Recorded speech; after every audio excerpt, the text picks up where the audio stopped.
Hi, okay, so today is going to be a little bit different from the usual on, I guess my usual sewing projects.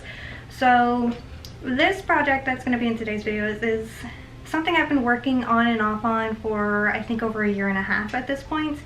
And typically when I post a sewing video, I prefer to do it all at once. I want to give you the whole project. I don't want to break it up into pieces. I've tried that method. I tend to stall on those methods. I like to get it all done, and posting a full video about the entire process is kind of what motivates me to completely complete the project. Otherwise it kind of ends up like Arno. So lately I've been working on a Victorian project. I wanted to do an 1870s Victorian walking suit. And that, in part, is what this video is going to be about today. So, for my Victorian walking suit project, I'll be breaking it up into two parts. The skirts and the jackets. Part of the reason I want to break it up into two parts is because the skirts are done. They've been done. They've been done for months. Like 3 months at the very least. The only thing that's keeping me from finishing the jacket is the buttonholes. That's it. I just gotta sew in buttonholes. I don't want to sew in buttonholes. I was thinking maybe I could just do hooks and eyes. I tried that. Didn't love it. I might try it again. Meanwhile, I want to go ahead and take you through the process of how I made the skirts, what materials I used, and kind of my thought processes along that. So, if you're in any way interested in a pinstripey Victorian suit that was, quite frankly, initially inspired by the Hufflepuff house from Harry Potter, then do tune in and tune along. Follow along, and then hopefully soon-ish, maybe, I'll get part 2 up with how I made the jacket. So yes, let's get right to it, shall we? The skirts. Okay, so in the original draft I designed the skirts to be like this. So we have like the pleating, the gathering, ruching, pleating, ruching basically, and I do like the way it looks in the back, but I don't love the way it looks in the front. And then also, I don't want to do that much pleating. So I think we're going to redo this skirt, and consequently probably the drawing as well, because I would like the drawing to reflect the garment itself. So on the skirts, what I did was, this is what I have on the front. Yep, very basic, boring apron, I know. And then this is kind of what I did on the back. I wish this was a little bit longer, and I think I might be able to make it a little bit longer if I got rid of this drapery here at the top. So I'll play around with where I'm going to be tacking it, because I do want it to be, I wonder if I could flip maybe I'll flip the pieces, because I haven't actually attached these together yet. But what I did was I did go ahead and put up some pleats and just kind of drape on the form what I thought might look pretty. All of this pretty pleating is really just to facilitate the gathering, because you can't see the pleating when the jacket's on, because the jacket covers it. But yeah, that's what I have. And as far as the basic underskirt goes, it is, not that you can see it, but it is also pleated down to just kind of push all of the volume towards the back of the skirt. I need to finish playing around with my draping and then actually attach waistbands. The bottom skirt I could very safely attach a waistband to. It is basically good to go. The pleats are tacked down and it is done. The pattern I used for this skirt was I used the pattern I drafted from the Keystone Guide. I think it was the Keystone Guide. It might, I don't know. I had a 1898 walking skirt pattern that I drafted from something. I didn't write down what. But it's one of the, I think it's the plaid walking skirt that I did on this channel. I used that pattern. And I only took, I think it's a 5 gore skirt pattern, that original one. And what I did was I took the front, piece and I took the side front piece and I just kind of taped them together to get one pattern piece. And then I took the side back piece and then I treated it like the back. I cut out 2 of this one and I cut out 1 of this one on the fold. And then I just attached all those pieces, and that's what gave me the underskirt. It's very basic. I did not iron the pleats all the way down because, hello, I'm lazy. But I do feel like this skirt needs some form of something going on. So I might see about adding some kind of trim to it. I'm not sure what. Or maybe I'll just leave it as it is and let the trim and the drapery speak for itself and just leave that plain. But I do have one plan for the hem. So the hem is going to be, well, it's going to be turned under and stitched down for starters. Probably hand stitched because you will see the edge of the hem. But I'm going to finish the bottom of the hem with this right here. And I will get it pinned up and videotaped so you can kind of see what it would look like after I attach it.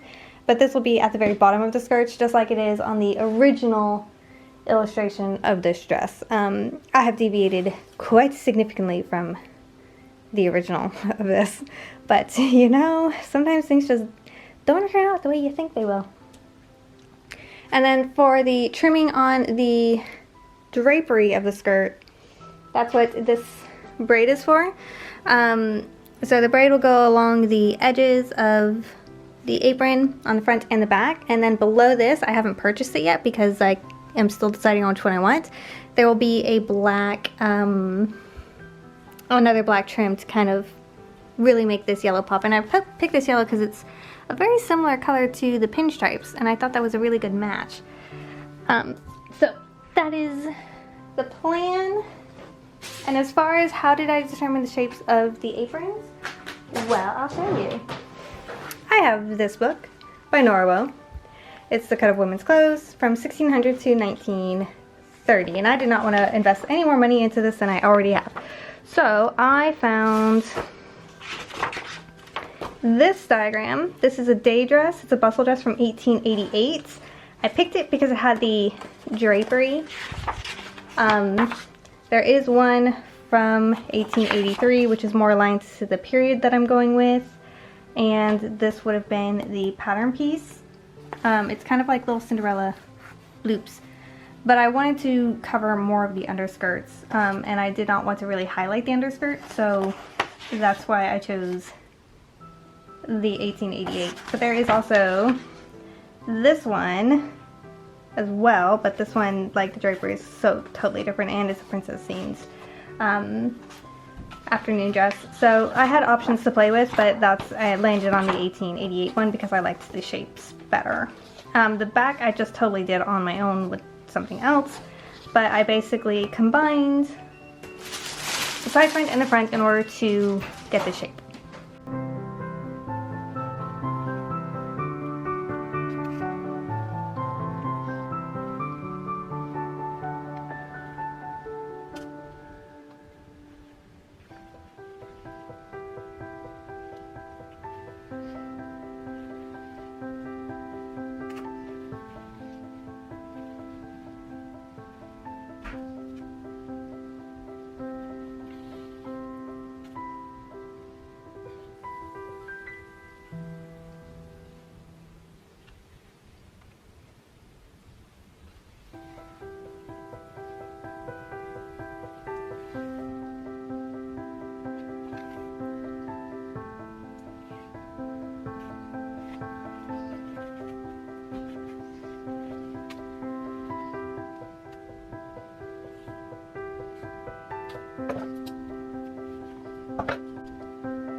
Okay, so as an update on our Victorian project, here is where we stand. We have the, I found it in white because that's all I had, but I need to install closures here on our apron, as well as attach our yellow trim to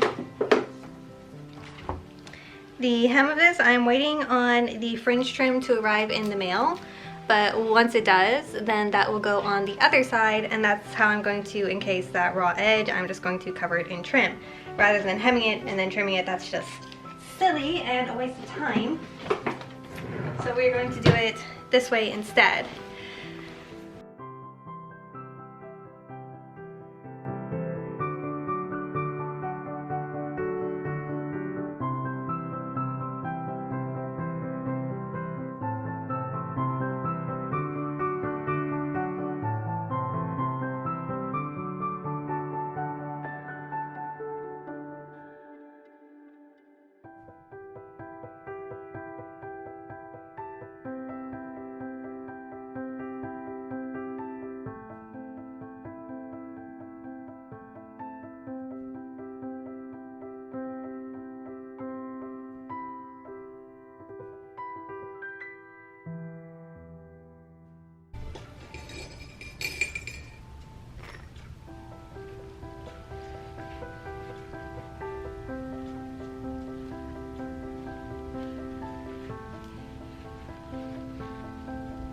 Gazing at the new star in the western sky, which is the Silmarillion, for which so many lives have been taken.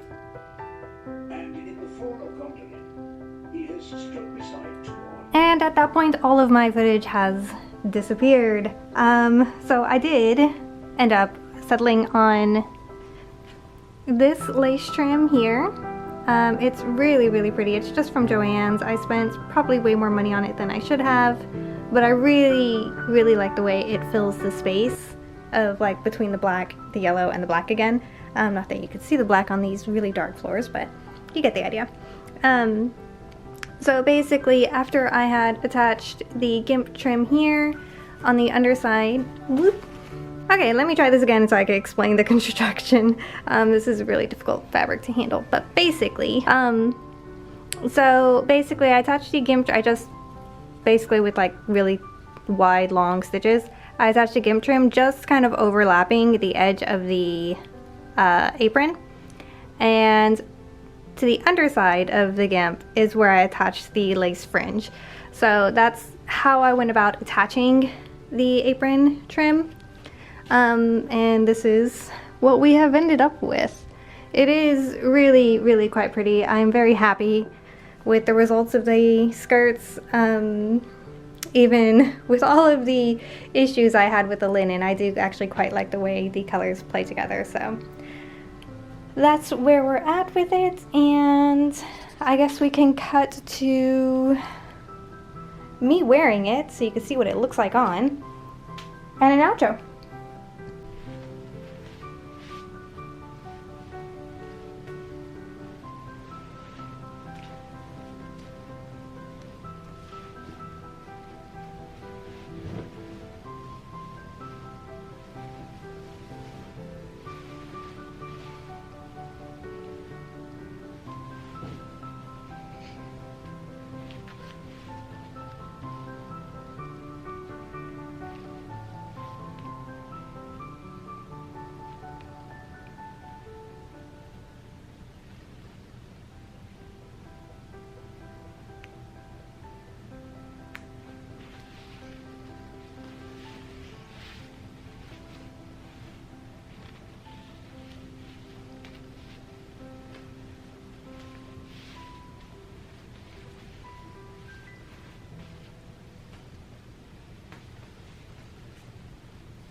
Okay, and that's the skirts.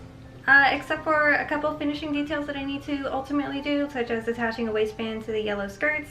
Not sure if I have any fabric remaining from that, but I'll dig through my stash and see what I can find that's appropriate. They're done, so I could now turn my attention to finally putting the button closures onto the jacket. And I hope you'll join me in part 2, where I can take you through the construction of the jacket for this walking suit. See you soon, maybe.